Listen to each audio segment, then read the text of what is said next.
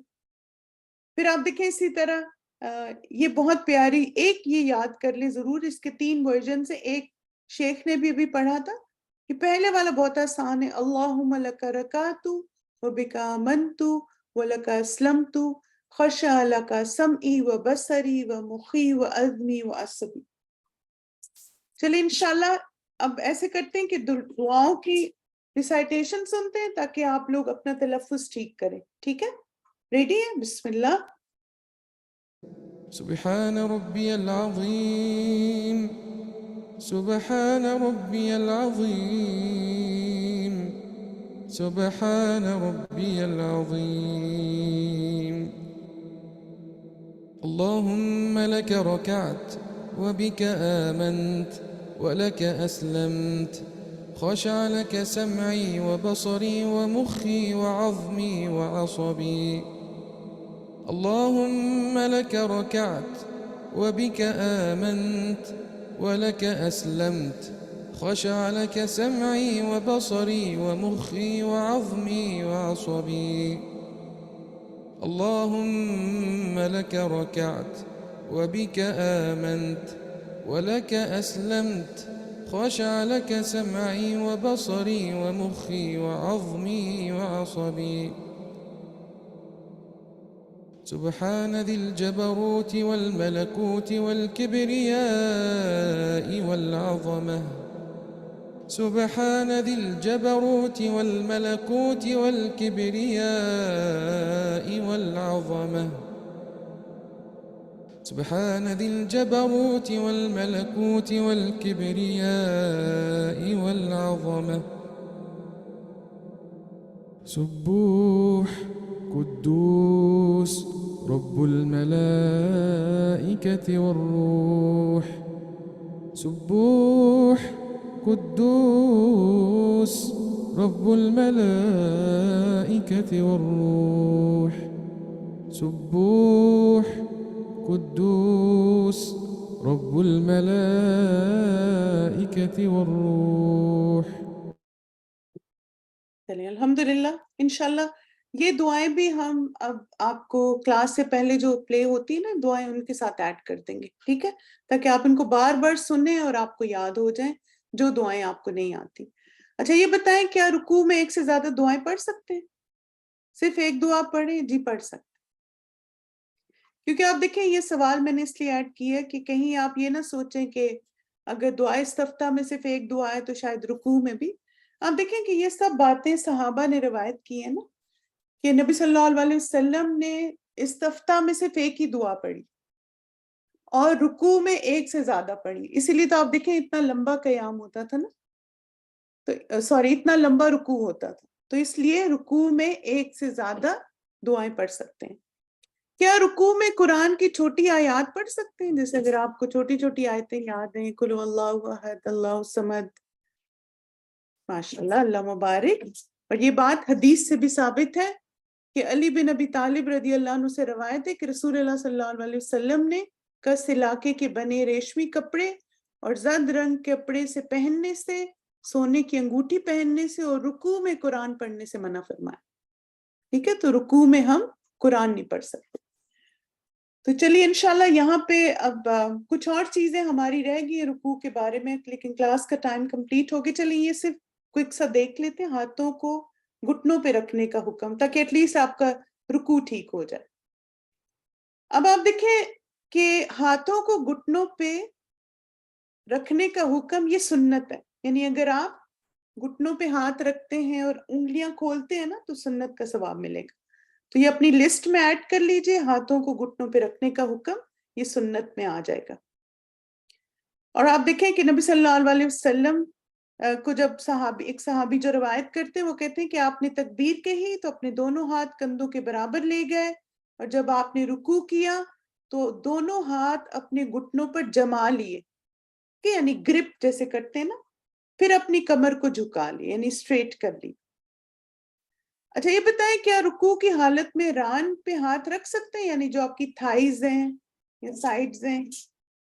غلط ہے, نہیں. اور یہ حدیث سے بھی ثابت ہے کہ نبی صلی اللہ علیہ وسلم, جیسے ایک وہ صحابی انہوں نے دیکھا کہ میں نے اپنی دونوں ہتھیلیوں کو ملا کر اپنی رانوں کے درمیان رکھ لیا, مجھے میرے والد نے اس سے منع فرمایا اور کہا کہ ہم پہلے ایسا کرتے تھے, پھر ہمیں ایسا کرنے سے روک دیا گیا اور ہمیں حکم دیا گیا کہ دوران رکوع اپنے ہاتھ گھٹنوں کے اوپر رکھا کریں. ٹھیک ہے, نیز کے اوپر رکھنا ہے. اچھا یہ بتائیں کہ کیا اس طرح ہاتھ رکھنے درست ہے رکوع کی حالت میں ٹیڑھے کر کے؟ نہیں, غلط ہے. ٹھیک ہے, اس طرح رکھ سکتے ہیں. ان میں سے کون سے طریقہ ٹھیک ہے, آپشن 1 یا 2؟ دوسرا ٹھیک ہے, ٹیڑھے کر کے رکھ لیں. دونوں طریقے غلط ہیں. ٹھیک ہے, یس, تھوڑے کانفیڈنٹ ہو جائے نا. آپ دیکھیں کہ جب آپ کو پتا ہے کہ دونوں سیدھے ہونے چاہیے ہاتھ, تو آپ دیکھیں اس میں اندر کی طرف ہاتھ ہے, اس میں باہر کی طرف ہے. ٹھیک. اچھا ان میں سے کس طریقے سے گھٹنوں کو پکڑنا درست ہے؟ آپ تینوں دیکھیں اور مجھے بتائیں. چلیں ماشاءاللہ, گڈ, یس. رکوع کی حالت میں ہاتھ کی انگلیاں کیسے ہوں گی؟ آپس میں ملی ہوئی ہوں یا کھلی ہوئی ہوں؟ گڈ. رکوع میں انگلیاں پھیلانا, ٹھیک ہے, یہ آپ کی انگلیاں کھلی ہوئی ہونی چاہیے جیسے آپ نے گھٹنوں کو گرپ کرنا ہے. آپ صلی اللہ علیہ وسلم جب رکوع کرتے تو اپنی ہتھیلیوں سے اپنے گھٹنوں کو پکڑ لیتے اور اپنی انگلیوں کو کھول لیتے. ٹھیک ہے, اس طرح آپ نے رکوع کرنا ہے. یہ جیسے آپ دیکھیں ساری انگلیاں کھلی ہوئی ہیں, اور یہ بھی سنت ہے. ٹھیک ہے, تو اس کو بھی آپ سنت میں ایڈ کر لیں. کیا رکوع کی حالت میں سر کو دائیں بائیں موڑ سکتے ہیں؟ کبھی ادھر دیکھیں کبھی ادھر, ہل ہل کے رکوع کریں؟ نہیں. اور جب آپ صلی اللہ علیہ وسلم رکوع کرتے تو اپنا سر نہ پشت سے اونچا کرتے اور نہ اسے نیچا کرتے, بلکہ اس کے درمیان میں ہی رکھتے. ٹھیک ہے, بالکل اسٹریٹ, یہ نہیں کہ کبھی دائیں ہلا رہے اور کبھی بائیں ہلا رہے. ٹھیک ہے, تو چل میں ڈیئر اسٹوڈنٹس, آپ نے انشاءاللہ اب رکوع تو مکمل کر لیا، کچھ چیزیں رکوع کے بعد والی ہم نیکسٹ ویک کور کریں گے. تب آپ دیکھیں کہ آپ نے اللہ اکبر کہہ کے رکوع میں جانا ہے، پھر مسنون تسبیحات پڑھنی ہے، پھر آپ نے اپنے ہاتھوں کو گھٹنوں پہ رکھنا ہے، انگلیاں کھلی ہوئی ہوں، سجدے کی جگہ پہ دیکھیں، اور انشاءاللہ اس طرح آپ نے رکوع پریکٹس کرنا ہے. نیکسٹ ویک انشاءاللہ میں پوچھوں گی کہ آپ کا رکوع کیسا ہے. جزاکم اللہ خیرن کثیرا مائی ڈیئر اسٹوڈنٹس، بارک اللہ فیکم. بس ایک کوئک سی اناؤنسمنٹ تھی آپ سب کے لیے. جیسے آپ کو پتا ہے کہ ہماری سے 2 کلاسز رہ گئی ہیں، اور مجھے پتا ہے کہ آپ سب کو یہ بہت اچھا لگتا ہے کہ ہم کلاس تھوڑی انٹریکٹیو رکھیں، اس میں تھوڑے سوال جواب بھی ہوں. آپ ایسے ہی پیٹرن چاہتے ہیں نا، تو مجھے ایسے لگ رہا تھا کہ تھوڑا سا کلاس کا ٹائم مجھے بڑھانا پڑے گا. تو نیکسٹ ویک سے انشاءاللہ ہم کلاس 11:30 بجے شروع کریں گے، ٹھیک ہے؟ صرف آخری 2 کلاسز جو ہیں وہ 11:30 پہ ہوں گی، اور بس 2 ہماری کلاسز الحمدللہ رہ گئی ہیں، اور 3-4 سٹیپس ہمارے رہ گئے، ٹھیک ہے؟ تو انشاءاللہ پھر اس میں کوشش کریں گے کہ ایٹ لیسٹ میتھڈالوجی جو نماز کی وہ ساری مکمل کر لیں. تو نیکسٹ ویک انشاءاللہ آپ لوگ پلیز اپنے اسکیڈول کو تھوڑا سا ایڈجسٹ کر لیجئے، اور 11:30 بجے کلاس آئیں گے. جی کلاس آدھا گھنٹہ پہلے شروع ہوگی، جو ابھی ٹائم ہے نا اس سے آدھا گھنٹہ پہلے آ جائیں. چلیے جزاکم اللہ خیرن کثیرا، بارک اللہ فیکم، سبحانک اللہم و بحمدک، اشہد ان لا الہ الا انت، استغفرک و اتوب الیک. السلام علیکم ورحمۃ اللہ وبرکاتہ. چلیں انشاءاللہ تکبیرات سن کے پھر ہم اپنی صلاح کی کلاس کی طرف، صحابیات کی کلاس کی طرف چلتے ہیں. اللہ اکبر اللہ اکبر.